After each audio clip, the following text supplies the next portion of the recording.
evening, and a very good evening, and welcome to this, the latest in our series of think-ins at Tortoise on the battle for truth, and one in which I will tackle the question that I suppose is at the heart of the whole inquiry, which is anything true anymore?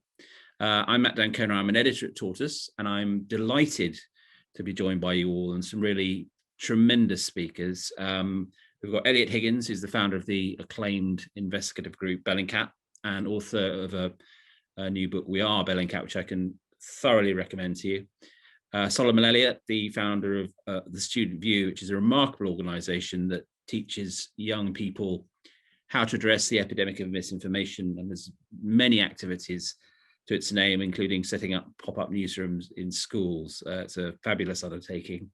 And Yasmine Alibhai-Brown, who I think has won just about every award available to a journalist, has written many books, is a writer of huge distinction, and was, I think it's really important to note at the top, was steering, the national conversation towards key questions about culture and identity long before the present rather leaden row about so-called wokeness. Yasmine was literally decades ahead of the rest of us on that.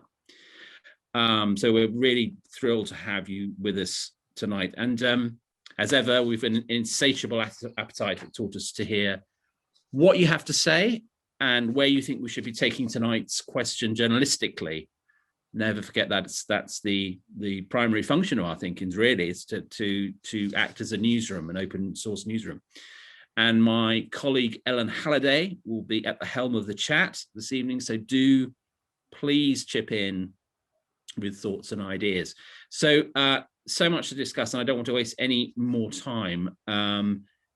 Just to dive in, really, and I'm going to just, in a couple of sentences, offer my own elevator pitch, if you like, which is that I think that the whole idea of truth, which has been inherited from ancient times via the Enlightenment, has undergone a real pummeling in the last 20 years for two principal reasons. There are many reasons, but one is that trust in institutions from the media, financial sector, political class, and so on, has plummeted, and that has coincided with a technological revolution that has emotionalized and weaponized our relationship with information, and as a consequence, the old-fashioned idea of truth has taken a serious battering. So I'd like to start, if I might, with Elliot, and talk about, I mean, first of all, Elliot, do you agree with anything at all of what I've just said? And if not, what's your analysis? And then tell us a little bit about what Bellingcat is doing about this crisis of trust and the notion of truth. Yeah, I actually agree with a lot of what you were saying. I think there really has been this kind of erosion of trust in the traditional gatekeepers to information, be they politicians, journalists, whoever. And what people are doing is they're moving online to find new communities who they're now seeing as a new source of authority on the things that interest them. And the internet is very good at allowing people to find like-minded people. And unfortunately, what you start having is communities that are built around basically anti-authority conspiracy theories. For example, I often deal with people who are, denying that there's chemical weapons attacks in Syria, or that MH17 was shot down by Russia, because that's what we focus on a lot. And very often, core to their distrust of myself and authority in the West is the invasion of Iraq in 2003 and the build up to that, and how they feel deceived. And they start seeing the world through that lens.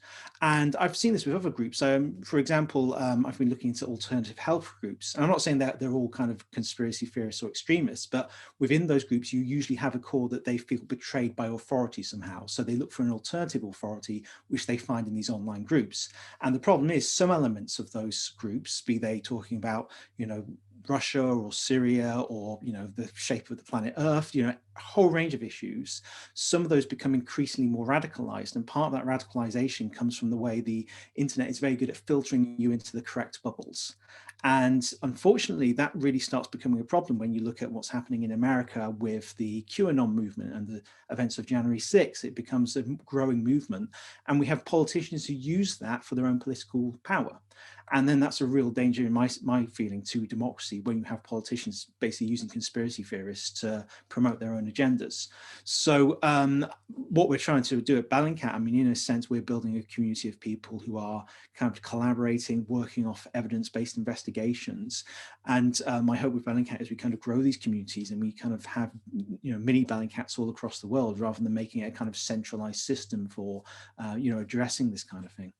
And you, as I understand it, Elliot, your model is sort of borrow some ideas from game theory in a way, that it's collaborative rather than competitive, because you know the media world in which I started in 1991 was very much as based on a zero-sum game approach to news gathering. That's not the Bellingcat approach at all, is it? No, I mean, we collaborate at kind of at all levels of our work. We, you know, when I started off doing this, it was basically a hobby that turned into a profession. And it was a kind of new community of people interested in this kind of online open source investigation, as we call it. And these were people from a wide range of backgrounds. And because it was not really married to one particular field, be it, you know, journalism or activism, or, you know, any kind of expertise, it was just about the investigation itself. It was very easy to kind of communicate across those fields. So now often when we're doing work, we'll look for partners to collaborate in, you know, different parts of the media, NGO, maybe activists as well, experts, and we'll kind of combine our efforts, but then the kind of final products we produce are kind of specialized for the fields that we all work in. And that kind of, in a way, multi-pronged approach to these problems can actually be extremely effective, because we're doing it off evidence. Everything we're doing is the same evidence. It's just kind of shared in a different way with a different focus for different audiences. And you have an incredibly eclectic approach to evidence, don't you? I mean, you draw it from a multiplicity of digital and other sources. Yeah, I mean, whenever we're looking at an incident or you know, a chain of events, we're trying to look at it as at many different angles as possible, because often you're looking at fragments of information scattered across the internet, and you're searching for as much as possible about an individual event. And as you find more and more, you build up a clearer picture of what that is. It also allows you to cross-verify information. And that's really kind of the core of the work that we're doing. We're kind of identifying information, and then we're verifying it as much as we can. And then we have that final amplification stage at the end of it. Thank you very much, Elliot. We'll come back to you. Solomon, if I can come to you, can I ask you the sort of zero in a bit and ask how, in your work with the Student View, how young people in particular engage with this crisis, and indeed whether they do see it as a crisis, whether they regard the problem of truth that has exercised so many older writers, myself included, you know, as a problem, and whether the old habits of loyalty to legacy media have just gone, and what you encounter in your work as regards this question. Sure, thanks, Matt. The good news is that young people are incredibly skeptical. The sad news is they've always lived in this mass misinformation age. So, you know, they're completely used to it. What did scare me though when I was a teacher was this lack of civic literacy accompanied with a lack of traditional literacy. And that was a recipe for disaster with, you know, the mass misinformation we see on social media platforms. But I've been incredibly encouraged by what we do. The key thing is they live in a society where everybody is a publisher, and they've always been a publisher, which is something incredibly new to all of us, including myself. I'm 28 years old. So we've seen, really positive impact with that. I think if you just give somebody a voice, the real issue with the mass misinformation age and the media at large is that it's not been diverse enough. And that's led to an erosion in trust. 0.2% of journalists in the UK are Black, and the majority of them, leading news journalists, come from independent schools. So that's definitely fed into it.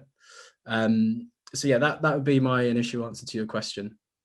So I mean, to take a particular point you just made at the end, which is very interesting, that one of the reasons that trust has fallen is that diversity is so poor amongst news and content providers, correct? Absolutely. You know, media is supposed to reflect the communities that it serves, and it currently doesn't. And we can see that absolutely everywhere. And that's definitely a critical factor. And it's not just racial, it's regionality as well, and many other different diversity strands. It's just not reflective of the country we live in. And Solomon, to what extent do the people, the kids you deal with, how conscious are they of the fact that the social media sources from which they get news are driving them algorithmically? I mean, do they have to what extent do they have a kind of instinctive or conscious digital literacy? Yeah, it's really interesting, this algorithmic literacy part, because that's something that we've recently embedded and focused more in with the materials that we teach.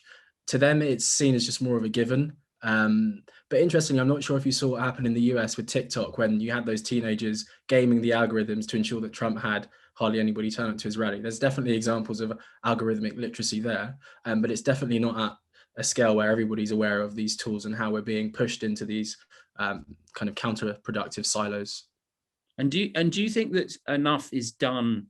Because one of my strong impressions is that schools themselves have neither the resources or the expertise to give pupils the kind of digital literacy that's now a kind of fundamental civic skill, kind of, a 101 skill, really.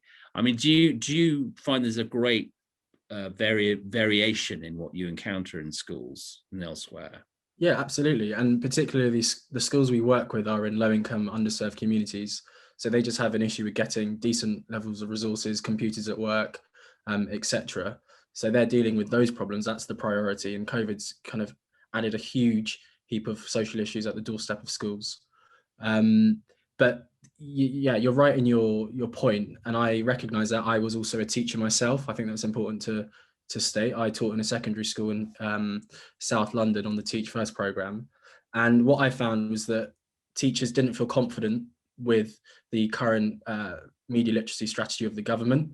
I taught in 2016, and with the work that we did all across the country, we've set up over 100 plus pop-up newsrooms in schools in England and Wales. I thought, how could we tackle this infodemic, as the WHO termed it, with COVID at scale? So I set up a parliamentary group, a cross-party parliamentary group in November on media literacy. And what we're trying to do is, increase and prioritize the role that critical digital media literacy plays within the curriculum.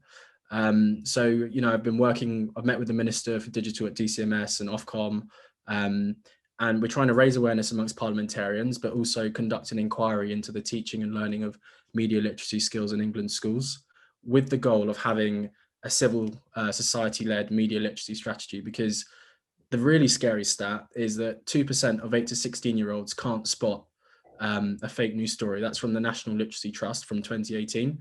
That stat's been sitting there for a really long time. Nobody's done anything about it.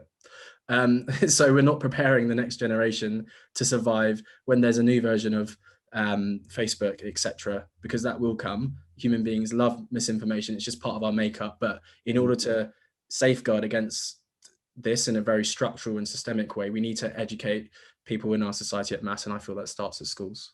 And how actually do, I mean, it's interesting, because it's, how does a young person who's a digital, native, born into the digital world, how are they expected to sift the fake from the reliable? I mean, how is it a question of kite marking? Is it a question of being taught to spot telltale signs of bombast and lack of authority? I mean, how do you go about that?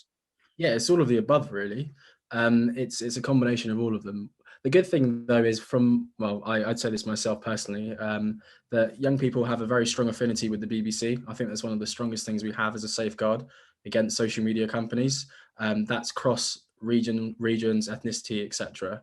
And that's that I've never really heard a distrust of the BBC or even mainstream media from the young people we teach, and they come from a variety of backgrounds. So that's a bit of good news for you all on the call. It's very interesting. Yes, well, it's good news. It's good news for them as well, I hope, because it means that they at least have a sense of, an inherent sense of where they're more likely to get at least a measure of trustworthy information.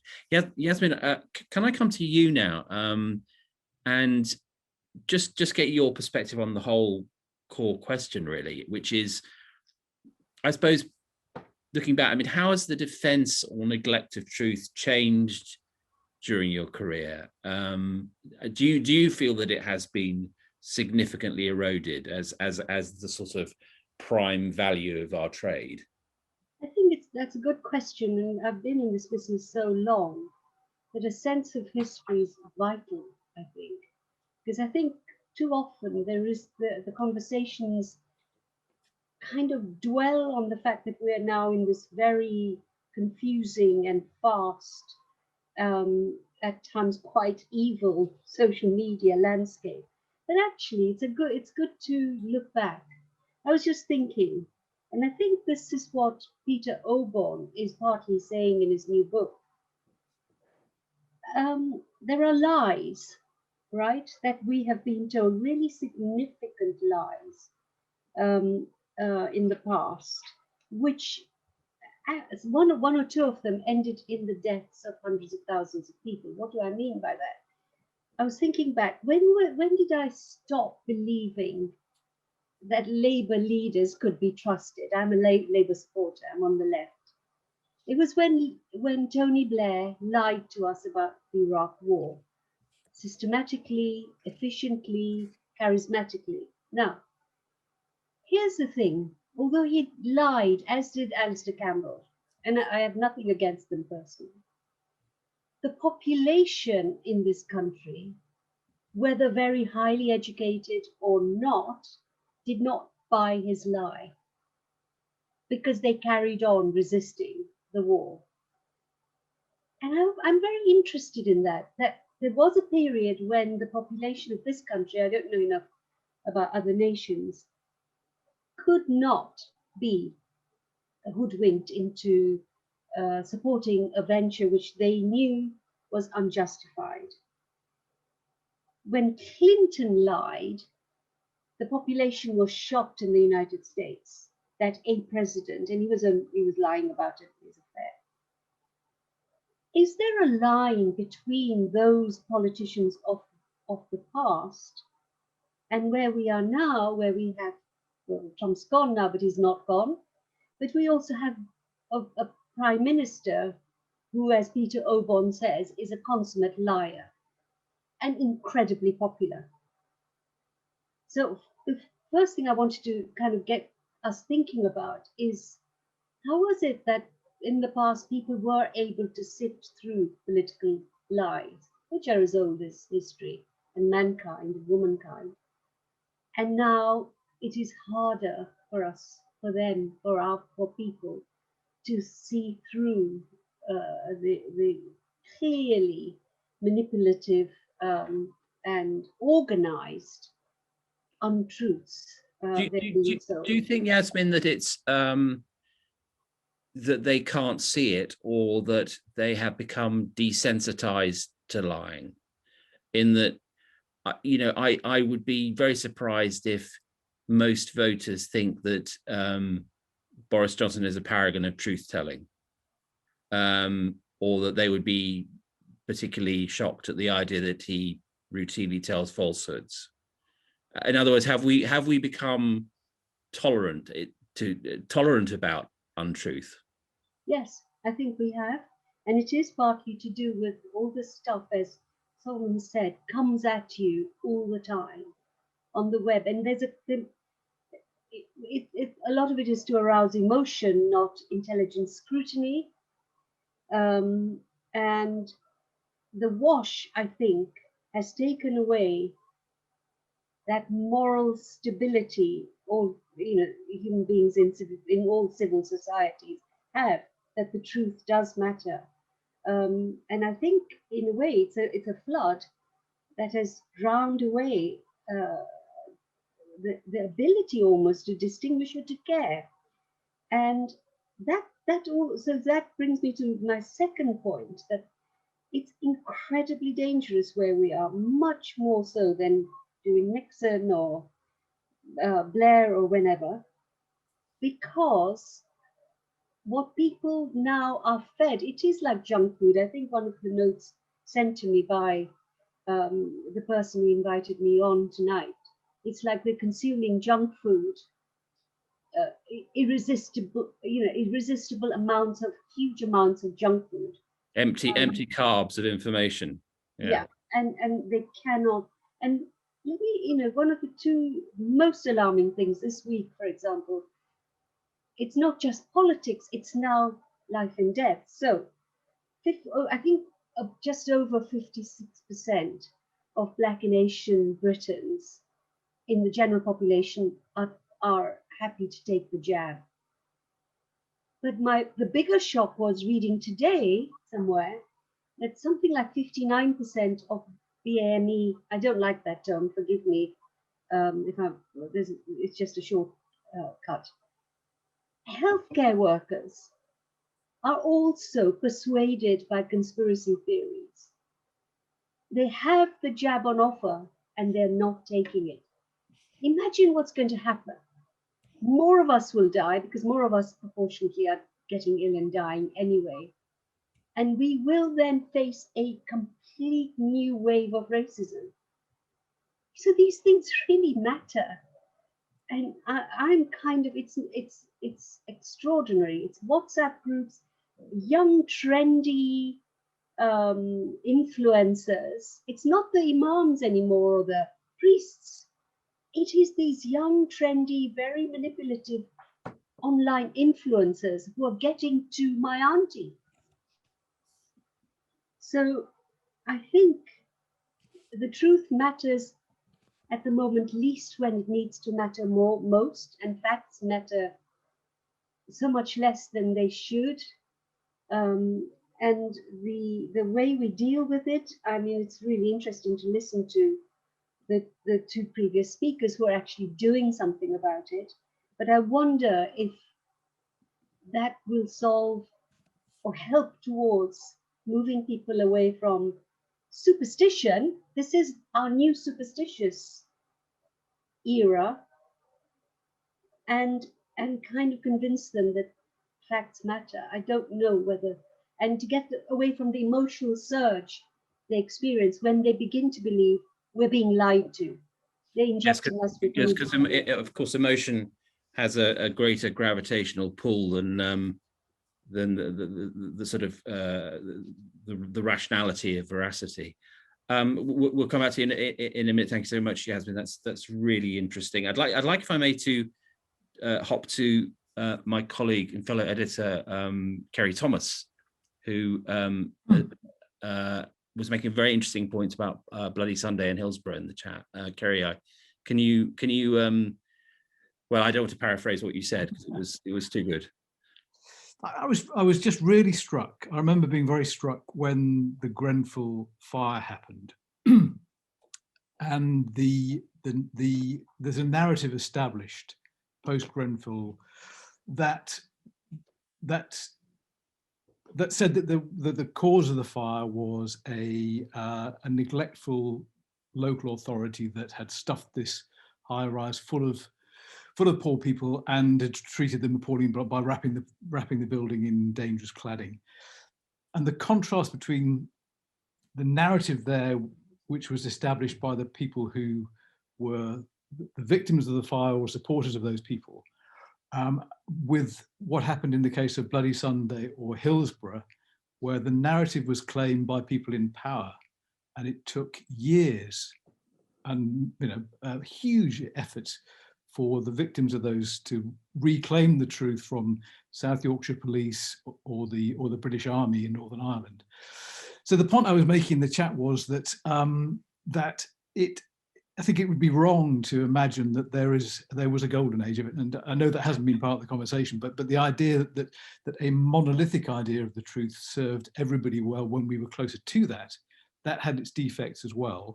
And it's just worth, I think, bearing that in mind when we're talking about this more fractured and sort of disintermediated version of the truth that we're talking about tonight. So, there are defects they have to be aware of in both of those models. Yes, and I mean, times of great change always generate a kind of phony nostalgism, which is an equal danger. Thanks so much, Kerry. Can I come to Ellen Halliday now and ask her to present the slides, because I think they're worth presenting again, and just taking us through, Ellen, if you may. Yeah, sure. We've had a lot of already quite philosophical chat and talk about big concepts, so maybe good to run through some basic data and statistics as well at this point to kind of refocus us. So just very straightforward terms, thinking about where we get our news from, where we get our information from. This data here is from Ofcom, which is the UK's communications regulator. Every year they do a survey and they ask people what news they're consuming, what they trust, and so on. And there are some figures in there that are, pretty expected. Lots of people still get their news from television. Readerships of print newspapers are declining, particularly amongst younger people. But I think that the key point, as more people are gaining information and news online, is to think about whether that's verified sources or unverified sources. So we can see, here that a quarter of people are only getting the news only from social media, which of course means a lot of it will not be verified and so on. A fifth will be getting their news from other websites and often news apps. So, that's good news. That's a significant number who are accessing it from verified sources. But I think it's that quarter there who are only getting it from social media that's the real worry. If we could go to the next slide. Another issue that we've talked a lot already about is trust. This data here is from the Reuters Institute. They also do an annual report every year on the state of the news. And what this shows here is that the UK, compared to the USA and Brazil, has much lower levels of trust in general. People generally don't trust most of the news most of the time, only 28% of Brits, but they are more likely to trust the news that they consume, which is interesting if we go to the third slide, because people tend to prefer news that agrees with them than the news that has a different view. We've also had some conversation in the chat about echo chambers. We've talked about confirmation bias. And I think this data really shows how little people want to access news sources that have a different view. The other thing, of course, that stands out here, particularly in the UK, is the proportion of people who prefer news sources that are neutral. What that means, is of course hotly debated. We see a lot of discussion about news sources in the UK that are neutral. People often think that they are not, in fact, neutral. There's much, discussion about that. But the key thing here is people are not open to news sources that have a different view. Go to the next slide, please. And also, we've already touched on coronavirus. So this year, the past 12 months have given rise to a massive spread of misinformation. This slide shows one example of one piece of misinformation, specifically that 5 helicopters are going to fly over wherever the rumor is being spread at 11:30 p.m. and scatter disinfectant. And it spread throughout March there through countries including Georgia, Egypt, Uruguay, the Philippines, and Canada. So it shows how, particularly in uncertain situations where people are scared, worried, misinformation can really spread. And then to the last slide. The real challenge, this is, I think, the crux of the issue, is then what we do about it. Right at the beginning, one of the members in the chat talked about WhatsApp and information spreading on WhatsApp, I think with her parents or her grandparents, she said. And this study here that was conducted at Harvard University showed that actually, images, which are the main way misinformation is spread on WhatsApp, if they're fact-checked outside the kind of contained WhatsApp ecosystem, then you can't necessarily stop them spreading on WhatsApp. Very different results here in Brazil and in India, where actually, even after it being fact-checked by a reputable source, most of the shares of that misinformation happened after that fact-check. So how do we fact-check information within these systems like WhatsApp? And that's it. Thank you very much. That's incredibly helpful and really informs debate. Can we come, if you're there, to Karen Key, who has been making some fascinating points in the chat. Karen, are you there? Still not quite. Still not visible.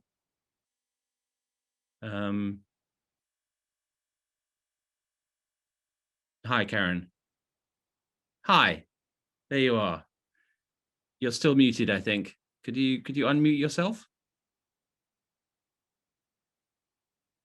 We can't hear you. If you unmute yourself, then we'll be able to hear you.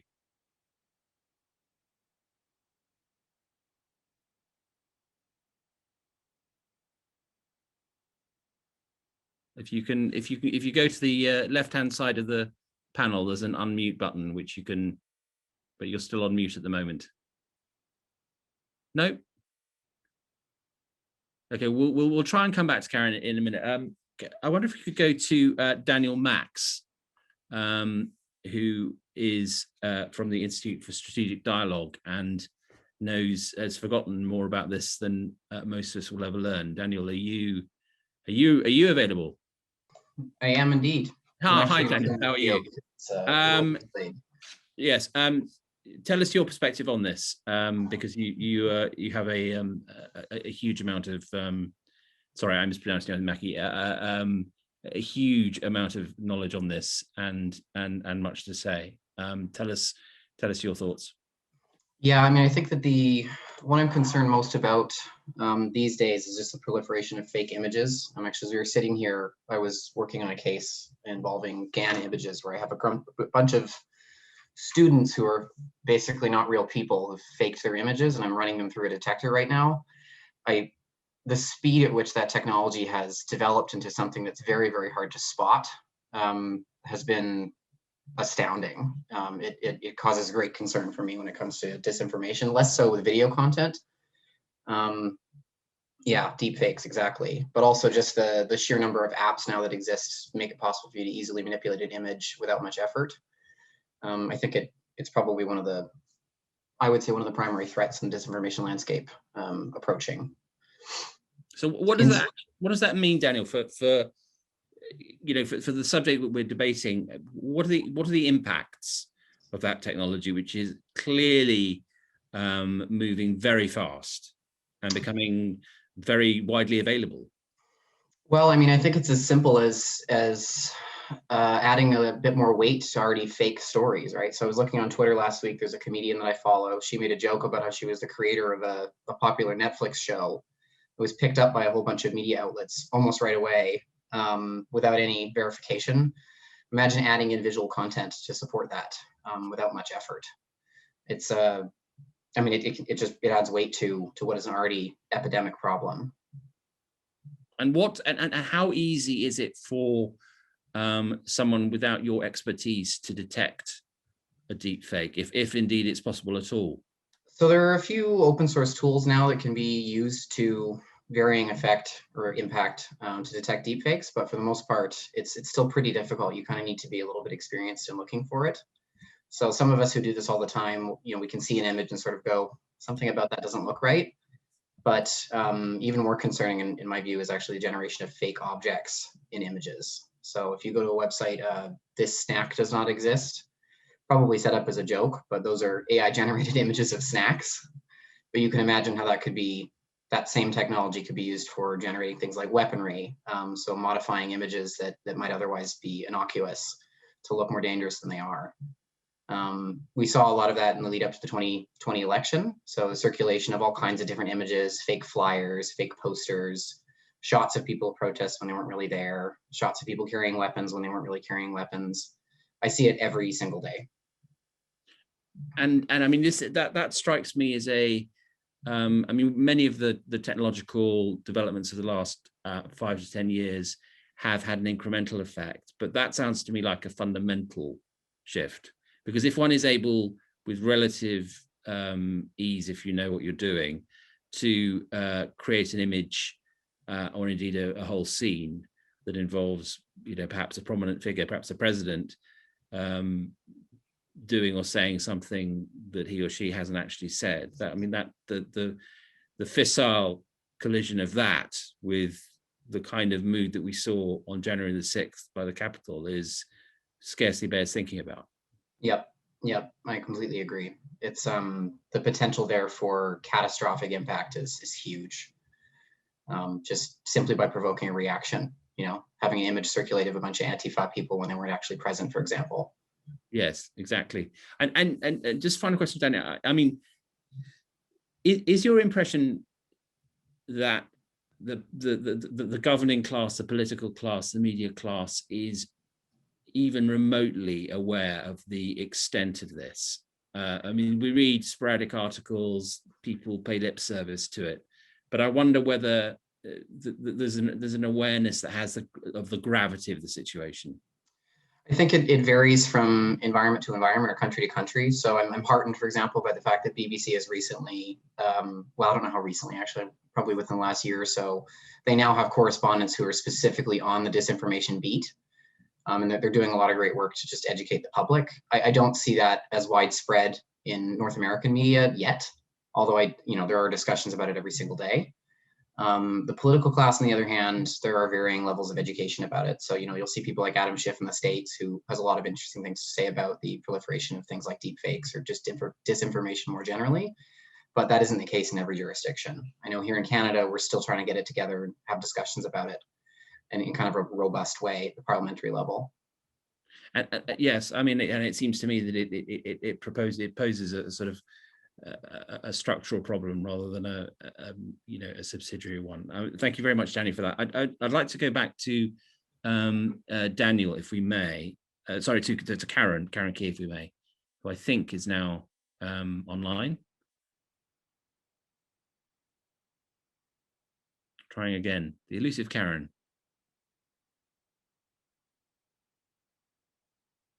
The suspense is killing me.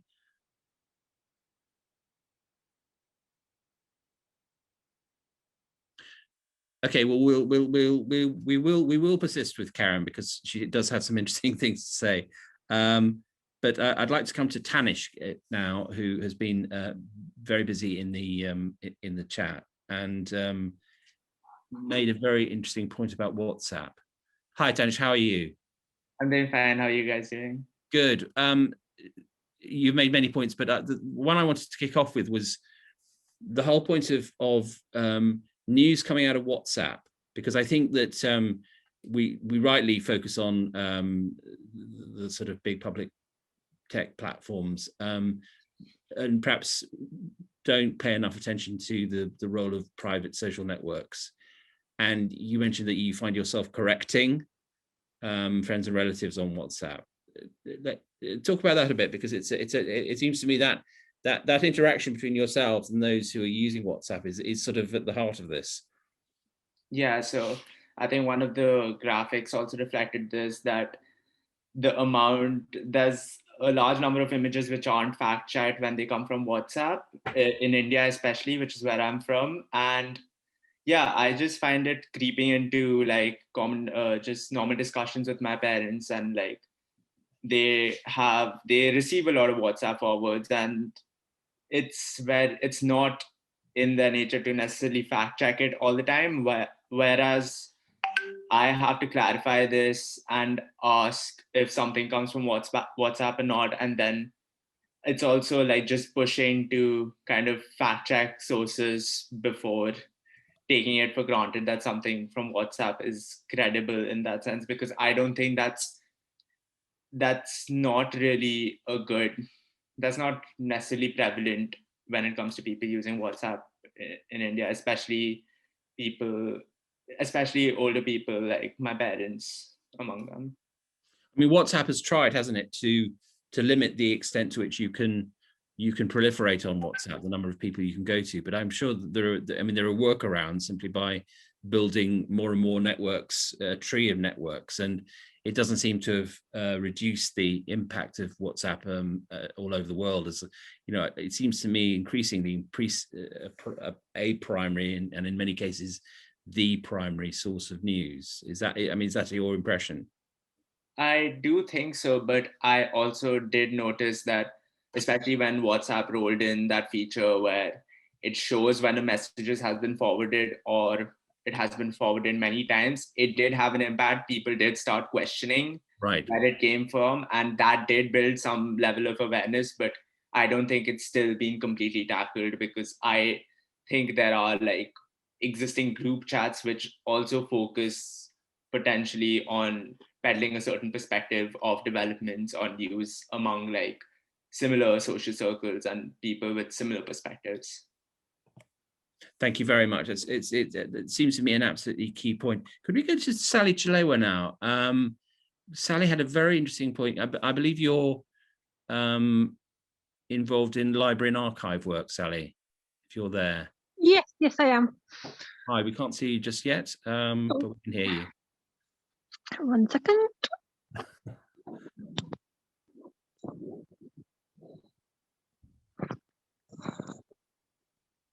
Oh, I appear to be upside down. There we go.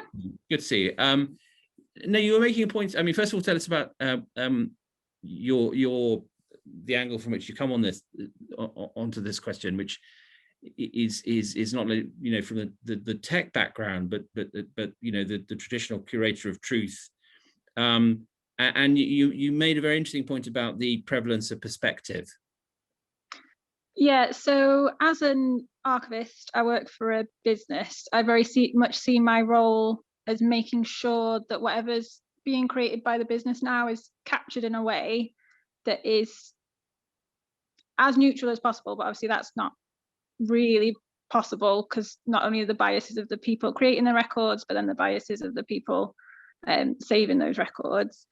And it's just so interesting from my perspective that when those records are then given to various different sets of researchers, all coming from different backgrounds, so academic or family or anything, the amounts of different perspectives you then get on that truth based on those persons' own biases and context can be so different that even though you are presenting people with this fact, with this truth, they go off and make their own perspective, and then they share that with their own echo chamber, as it were, and it just kind of snowballs really in that way. And I think you see that across history, really. But it's a new form of I mean, there have always been narratives imposed upon historical evidence, but I suspect from what you're saying that this has accelerated greatly in the digital era. Absolutely, yeah. Yeah. And again, because the amount of information out there is even more now, sort of archivists and curators are finding it even harder because the amount of information that is out there, it's like, so we can't keep everything. Like, that's just not possible. So that therefore we're already kind of bringing that message down to a smaller amount of fact and truth before you can then share it and people can perceive it. That's very, very interesting. Thank you very much. Can I go back to Elliot and just go back to the whole question of conspiracy theories, because it seems to me that conspiracy theories are more fundamental to any of this than we thought even 5 years ago, in that they've always had a role in the information sort of world, usually originally at the fringe, and they've always had a function in providing a sense of order to those who feel they lack it. But in the technological era, they have moved front and center to the point where the QAnon conspiracy, you know, really is a significant part of American political discourse now, and indeed elsewhere. How do you feel about that as someone who's trying to promote precisely the opposite message about how we handle information? I mean, I've come to feel that we have a tendency to kind of sit back and just expect things will be okay if we just let things run as they are. But that's not the case, because now we have these online systems that allow people to find other people with the same ideas. They're served information by social media platforms and tech platforms that reinforces what they believe, because those tech platforms want those people to stay engaged with their platforms so they can gather information about them and sell them the best possible advertising. And that's how these organizations actually run. So if you click on a video that's about the flat earth, you'll get recommended another one. Now, you might not click on it because you might just watch it for a laugh, but fortunately someone else will, and they'll click on another one and they'll find personalities and bloggers and all kinds of different people who will reinforce those ideas that have been shared with them. And that's not something that's unique to just one conspiracy theory. You have that same thing with coronavirus conspiracy theories. You have that with theories, you know, again with QAnon, you know, about there being a satanic paedophile cult running the you know, US political system. But you have them in kind of slightly more mainstream theories, like people who question whether or not there were chemical attacks actually in Syria, whether or not the white helmets are actually secretly jihadis working for MI5 to overthrow Syria. Some people, though, would see that as two very different things, but the mechanisms behind that, the way that people are drawn into these alternative media ecosystems, these kind of counterfactual communities, is often very the same. And what you're also seeing is you have to realize these people do not think of themselves as conspiracy theorists or being, you know, fooled by misinformation. They see themselves as truth seekers, and they see people who tell them that they are conspiracy theories as part of the conspiracy against them.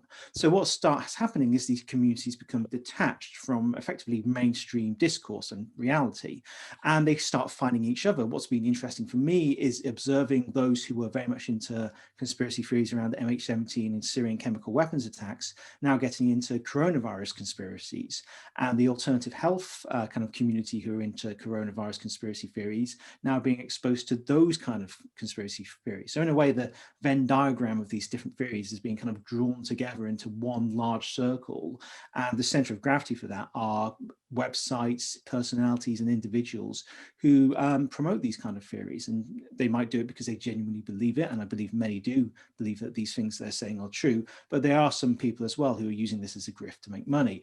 And if we don't have something to counter that, if we just think, oh, well, you know, business as usual is fine, I think we're going to find these communities growing and getting larger. And I think what we saw on January 6th is a lot of these separate communities coming together in one place in the real world rather than the digital world. And we can all see what that led to. And it seems to me implicit in what you're saying that the 2021 definition of truth in many cases is that which consoles and comforts rather than the potentially awkward and difficult discovery that's the consequence of a long forensic process. I mean, it's a completely different definition of truth to the Enlightenment notion. I think as well, there's an element of building a kind of legend for yourself that you're a heroic truth seeker fighting against unfathomable odds that are, you know, governments and, you know, the CIA, and actually you're the only one who really knows the truth. And I think this is very, very dangerous because, you know, it's very easy to point at the US and what's happened with QAnon and say, wow, that would never happen here. But you look at some of the members of the our political class who have been engaging with conspiracy theorists who focus on topics that are more focused on conflict. And this is partly because they are coming from the same kind of distrust of the government because of what happened with the invasion of Iraq and kind of earlier examples of that. Now, that's not to say that the invasion of Iraq was cool and all above board, but some people start seeing the world through the lens of that one kind of traumatic moment, be it, you know, that moment like the invasion of Iraq or something that happens personally to them, and then they get drawn into these kind of circles. And I think we really need to kind of police the edge of these kind of circles of the Venn diagram, so they don't start leaking over into the mainstream, because then that's when things become very dangerous, I think. And I think what we need to do is engage more with the public and get them involved in ways that we haven't really thought about before. We need to, you know, we do a lot of Bellingcat on this kind of international level, you know, looking for Russian spies and chemical weapons attacks in Syria. But I think on a more local level, we can have an impact by engaging with people and getting them involved with looking at what's happening in their local area, engaging them with the local media, if unfortunately that still exists in their area, engaging them as well with local politicians. Not to say that we want them all to be politicians, but we need to start looking at the way the system works, and rather than politics and media being all these separate things that if you aren't part of, you'll never be part of, we have to think about ways we can engage with them in a new way, where, like we do at Bellingcat, where we have partnerships, you talk to people who might not necessarily believe in everything we do, but we can see this common cause and we can work together on that, at least just for, you know, one investigation. Thank you very much. Solomon, can I come back to you? I know I'm conscious of time running out, sadly, but when you're interacting with young people in the various things you do you find that their notion of truth is what, say, a journalist 30, 40 years ago would have defined as truth, because they live in a world in which personal narratives are given a higher status than they did before, and also one in which personal narratives are constantly being bolstered and encouraged by the algorithms within which they live. But do you find that they still have a notion of forensic truth, instinctive or otherwise, that they cling to? Absolutely. The short answer is yes. One of the key things that we do with our work, though, is it's not only giving somebody a voice, it's giving them an informed voice. And one of the key things we do is train them in terms of discerning the difference between a fact versus an opinion. And that really underpins what we do. And then we then train them as local news journalists. And as Elliot said, it's about strengthening democracy at the local level. And these kids write articles about issues they care about. They, with our support, send freedom of information requests, and then we syndicate content and share it with local newspapers. So we're a grassroots newswire powered by children from underrepresented communities, but they also get media literacy training as well. Because if we're going to really solve this, we need to have a nation of citizen journalists, essentially what Elliot's done, but kind of scale that up. In other words, everyone has to, I mean, citizen journalism was initially a gimmick, I think, but it's become a necessity. Would that be fair? Absolutely. There was certainly a snobbery around it as well. And when you say to journalists, we're training kids as journalists, they kind of look at you like, what are you talking about? But the media does need a lot of help. And some of the stories that the kids we work with, if you go on our YouTube channel, you'll see an investigation we did at Bradford. They understand their communities better because local news is on its knees. And they are the eyes and ears on the ground, and they should be given the tools to share their voice, but also have a critical and informed voice as well. Thank you very much, Solomon.